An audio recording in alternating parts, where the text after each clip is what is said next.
छत्तीसगढ़ के इस खास बुलेटिन में आप सभी का स्वागत है। मैं हूं रेनू बाला आपके साथ। तो चलिए शुरुआत करते हैं छत्तीसगढ़ के बुलेटिन की।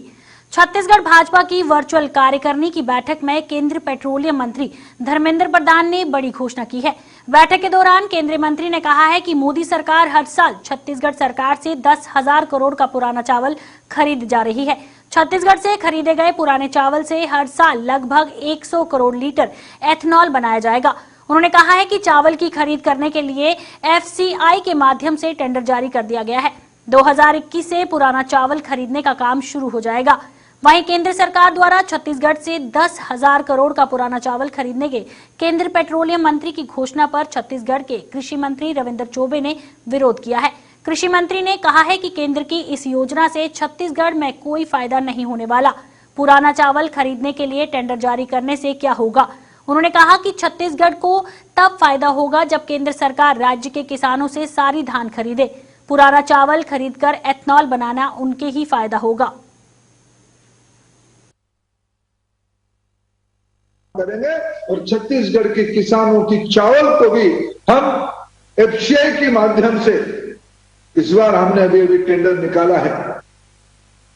100 करोड़ लीटर एथेनॉल हम 2021 में खरीदेंगे। एफसीआई से जो पुराने चावल है उसी चावल को हमने खरीद के एथेनॉल बनाएंगे, जिसकी मूल्य लगभग 10,000 करोड़ रुपया होगा। और उस नीति के, ये तो शुरुआत है, उस नीति के लाभ छत्तीसगढ़ जैसे प्रांतों को मिलेगा। मित्रों, हम नए नए उपाय, नए नए उपक्रम आज शुरू कर रहे हैं। भले ही हमको किसी राज्य की जनता ने आशीर्वाद किया या हमको विपक्ष में रखा, हमारी प्रतिबद्धता है।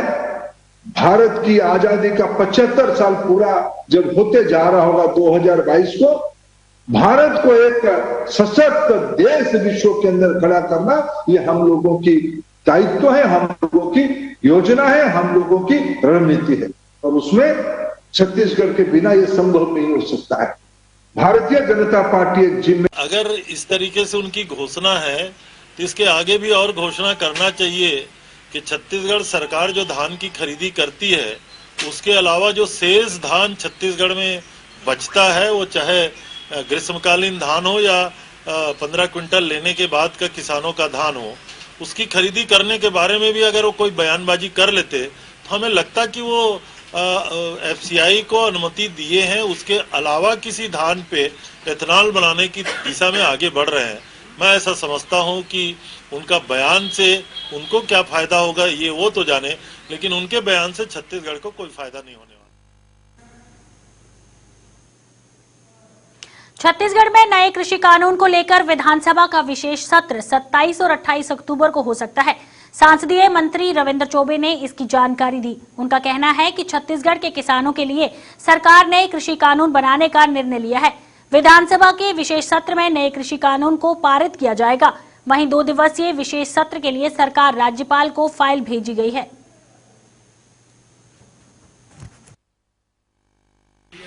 तीन अलग अलग बातें हैं। केंद्र सरकार ने अपने सीमा से परे जाकर के कानून बनाया।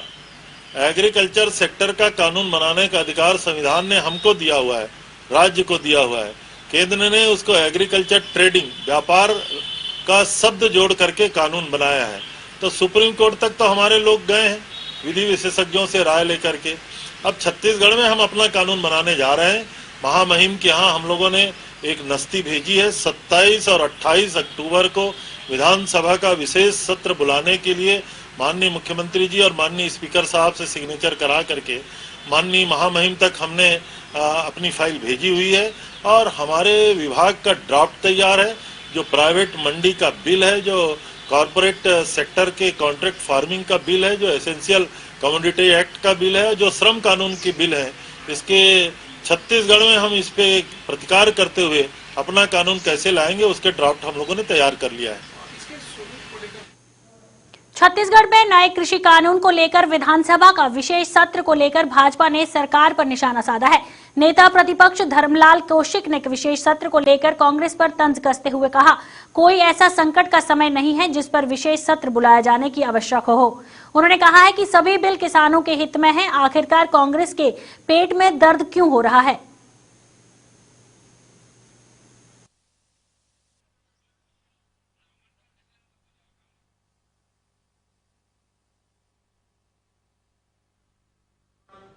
नहीं है, लेकिन मुझे लगता है कि इस प्रकार के कोई अभी ऐसे कोई संकट के समय नहीं है कि जिसको लेकर के विधानसभा सत्र बुलाया जाना आवश्यक हो। पिछले समय चूंकि आरक्षण का एक था कि उसमें आरक्षण के लिए हमको सहमति देना है, वो एक विशेष परिस्थिति थी, लेकिन आज ऐसी कोई संकटकालीन और कोई भी परिस्थिति नहीं है कि जिससे अभी बुलाया जाना आवश्यक हो। कांग्रेस सरकार ने जो केंद्र में जो 3 कृषि कानून बनाए हैं उसके विरोध में ये सत्र बुलाया है। नया कानून जो ला रहा है उसको लेकर अब क्या ला रहे हैं ये तो अभी है नहीं, जब लिखित में आएंगे तो बात करेंगे। लेकिन जो केंद्र के द्वारा लोकसभा में पारित हुआ, विधानसभा में पारित हुआ, संघीय ढांचा है, उसमें अधिकार है केंद्र सरकार को पारित करने का, किसान के हित में है। और मुझे लगता है कि वर्षों के बाद में किसान को एक नई आज़ादी मिली है कि अपने फसल का, उनके उत्पाद को स्वतंत्र होकर के विक्रय कर सके। आखिर इस सरकार के पेट में दर्द क्यों हो रहा है? कानून पूरे देश के लिए लागू होगा, उसको कोई अमान्य कर नहीं सकते। छत्तीसगढ़ में बेरोजगार की दर में हुई कमी को लेकर अपनी पीठ थपथपाते हुए राज्य के कैबिनेट मंत्री रविंद्र चौबे ने कहा है कि श्रेणी हमारी सरकार को जाता है, जिसके लिए मुख्यमंत्री भूपेश बघेल की बधाई देनी चाहिए। आपको बता दें कि हाल ही में centre for monitoring India economy द्वारा 16 अक्टूबर को जारी बेरोजगारी दर के ताजा आंकड़ों के अनुसार बेरोजगारी की दर असम में 1.2% के बाद छत्तीसगढ़ में सबसे कम 2% है, जो देश के बड़े और विकसित राज्यों से काफी कम है। छत्तीसगढ़ में बेरोजगारी की दर सितंबर 2020 में घटकर 2% रह गई है, जो राष्ट्रीय स्तर पर देश में बेरोजगारी की दर 6.8% से काफी कम है। देश में शहरी क्षेत्रों में ये दर 7.9% और ग्रामीण क्षेत्रों में 6.3% रही।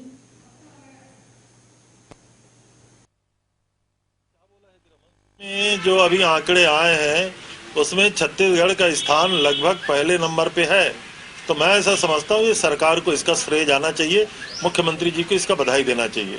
Thank you. मरवाही विधानसभा क्षेत्र के उपचुनावों को लेकर कुल 19 अभ्यर्थियों ने अपना नामांकन दाखिल किया था, जिसमें नामांकन स्क्रूटनी के दिन अमित जोगी और ऋचा जोगी सहित 6 अभ्यर्थियों का नामांकन जिला निर्वाचन आयोग अधिकारी द्वारा निरस्त किया गया था और 13 अभ्यर्थियों का नाम स्वीकृत किया गया।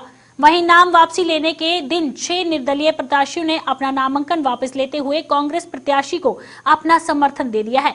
भाजपा और कांग्रेस सहित कुल 7 प्रत्याशी चुनावी मैदान में रह गए हैं।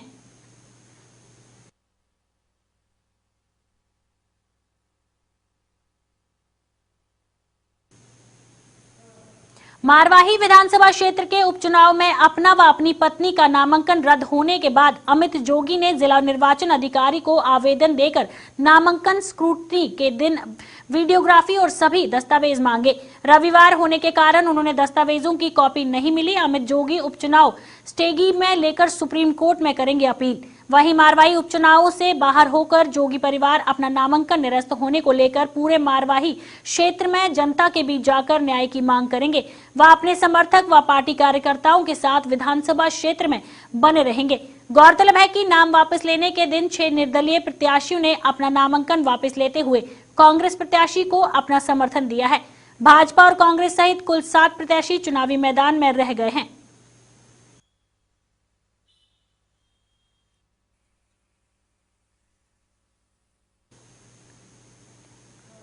जंगलपुर में एनएमडीसी में नौकरी लगने का झांसा देकर लोगों में करोड़ों रुपए की ठगी करने के मामले में कोतवाली पुलिस ने 2 ठगों को गिरफ्तार किया है।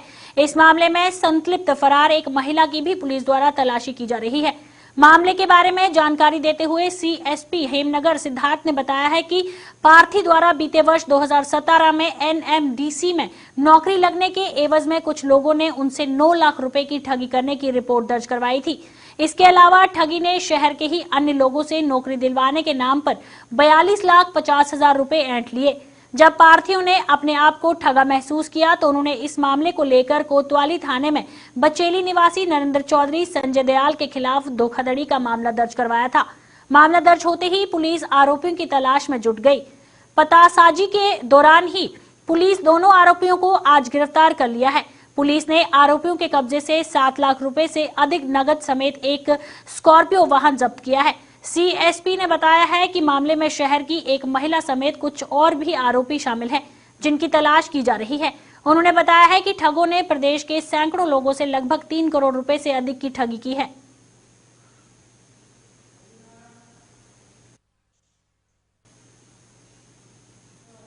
सूरजपुर कोतवाली थाना क्षेत्र के तिलसिवा गांव में एक ग्रामीण के कुएं में एक व्यक्ति की लाश मिलने के बाद पूरे क्षेत्र में सनसनी फैल गई, जिसके बाद मौके पर पहुंची पुलिस ने तलाश की शिनाख्त केशवानगर के शंकर सोनानी के रूप में की है। मृतक की पत्नी ने बताया है कि वह पिछले 3 से 4 दिन पता लापता था। उसके पति के दूसरी किसी महिला से अवैध संबंध थे। पत्नी ने अपने पति की हत्या की आशंका प्रकट की है। वहीं जिस कुएं में शंकर की लाश मिली है, उसी कुएं से सटे खेत में किसी के साथ झड़प जैसी स्थिति के निशान भी मिले हैं। इस बाबत पुलिस ने बताया है कि फिलहाल लाश 3-4 दिन पुरानी लगती है। पोस्टमार्टम की रिपोर्ट आने के बाद ही मौत के कारण का पता चल सकेगा।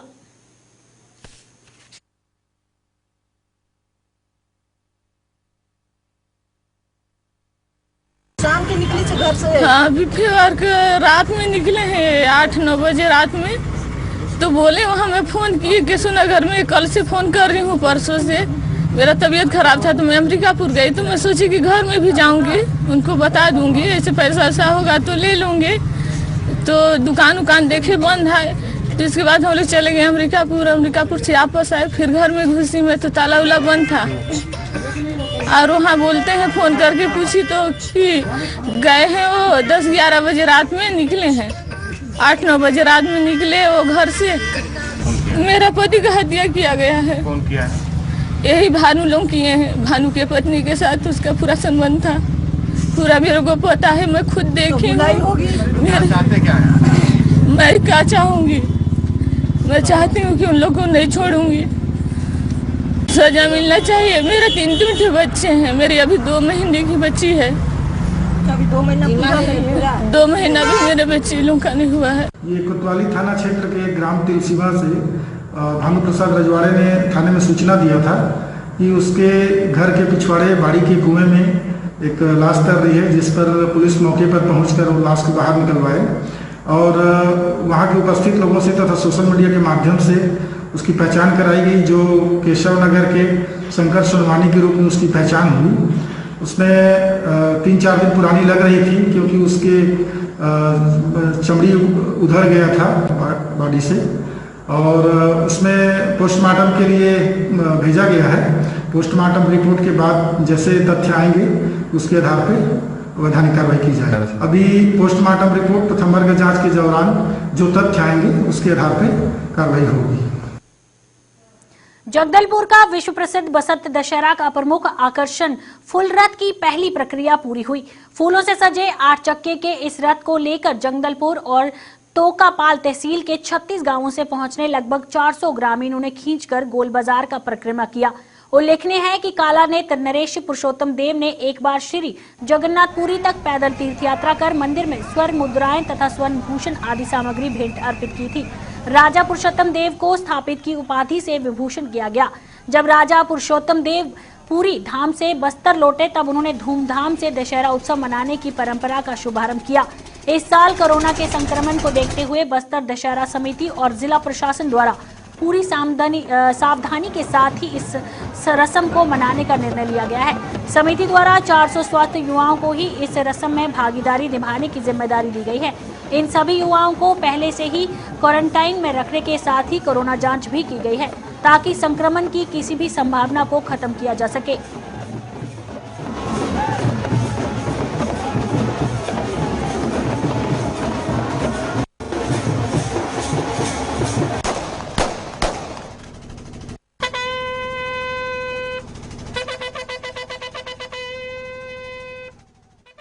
उसको इस सादगी के साथ कोरोना के समय मनाने के हिसाब से लोगों का, विशेष रूप से हमारे माझी चालकी का, साथ में जनता का भी बहुत सहयोग मिल रहा है। बड़ी संख्या में लोग वर्चुअल माध्यमों से दशहरा में जुड़ रहे हैं, नवरात्रि की पूजा में जुड़ रहे हैं और इससे मैं मानता हूं कि एक लोगों में एक बहुत ही अच्छा जागरूकता है और कोरोना को देखते हुए हम लोग पूरे रीति रिवाज के साथ चीज़ों को करा पा रहे हैं। आने वाले समय में क्या चाहिए?